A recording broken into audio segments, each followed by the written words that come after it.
Picture this. Two people graduate from the same university, same major, same GPA, same ambitions. One is male, one is female. Fast forward 10 years. The man is earning significantly more than the woman. Why? For decades, we've been told the answer is simple. Motherhood. Women have children. They take time off, they scale back. Case closed. But what if I told you that's not the whole story?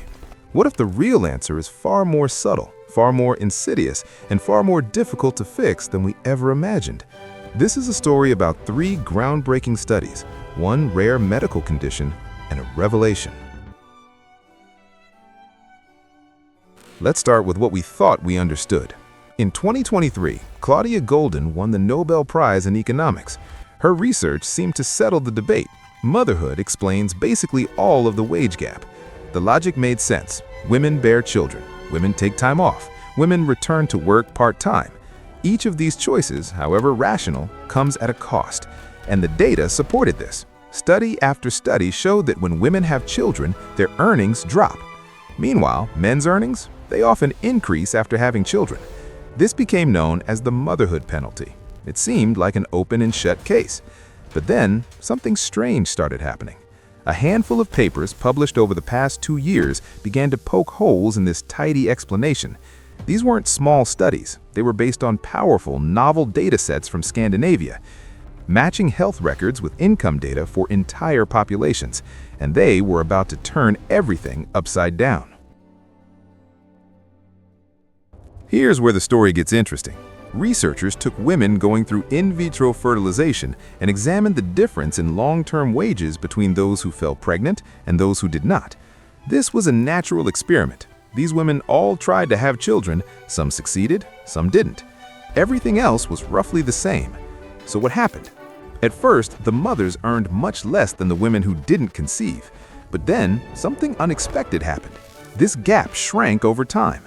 Around 10 to 15 years after the children were born, the mothers didn't just catch up, they actually earned a small premium over their childless peers. Let that sink in. The women who had children eventually earned more than those who didn't. This completely upended the simple motherhood penalty narrative. If mothers catch up and eventually surpass childless women, then why does the overall wage gap persist? The IVF studies had opened a door, but they hadn't given us the full answer. They showed that motherhood itself wasn't a permanent career killer, but they still couldn't explain why the wage gap exists in the first place. For that, researchers needed something even more extraordinary.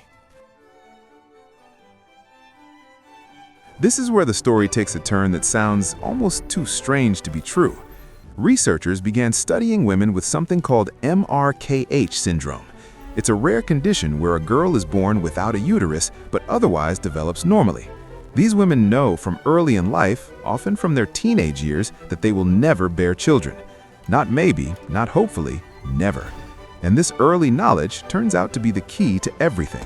You see, these women are different from those who discover they can't conceive after years of trying. They don't go through IVF, they don't experience the heartbreak of failed attempts, they simply know from the start that motherhood is not in their future. So what happens to their careers? The study found that women with MRKH syndrome earn much the same as other women and men in early adulthood. That's not surprising, but then in their 30s and 40s, the very years when the wage gap typically explodes, something remarkable happens. The women with MRKH follow a completely different path. Their wage trajectory is almost identical to that of their male peers. Remove both motherhood and the anticipation of motherhood, and the wage gap seems to vanish. This is the most powerful evidence yet that the problem isn't just what happens after women have children, it's what happens before. It's the decisions women make when they know pregnancy is a possibility. So let's connect the dots. The IVF studies showed that mothers eventually catch up. The MRKH studies showed that women who can't have children earn like men. What does this tell us?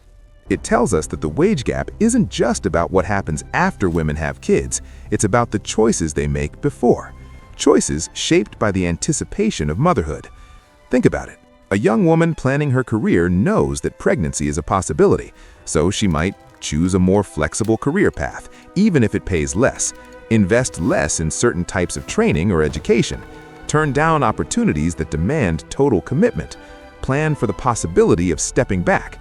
These aren't conscious choices to earn less, they're rational responses to a biological reality that men simply don't face. But women who know they'll never be mothers, they make different investments in their human capital from the start. They plan their careers without that contingency, and the result? They earn like men. This changes everything. Because if the wage gap is driven by anticipation, if it's about the choices women make before they even have kids, then closing that gap requires something far more fundamental than better maternity leave or childcare. It requires us to ask harder questions. So, where does this leave us? The data is clear. When women know motherhood is not in their future, they earn like men. When mothers are given time, they catch up. But the overall wage gap persists because of the anticipation, the planning, the hedging, the choices made in the shadow of a possibility. This isn't just an economic problem, it's a design problem. We've built an economy where even the chance of becoming a mother comes with a price tag. So, what do we do about it? Do we create workplaces where flexibility isn't a penalty? Do we normalize career breaks for everyone, not just mothers? Do we rethink how we value different kinds of work? Or do we accept that as long as women bear children, there will always be a gap? The MRKH study didn't just give us an answer, it gave us a mirror. It showed us that the wage gap isn't inevitable, it's a choice, the sum of millions of small decisions made by women navigating a world designed without them in mind. The real question isn't why women earn less. The real question is what kind of world are we building and who is it designed for? Because until we answer that, the gap will remain. Not because of motherhood itself, but because of everything we've built around it. And that's a problem none of us can afford to ignore.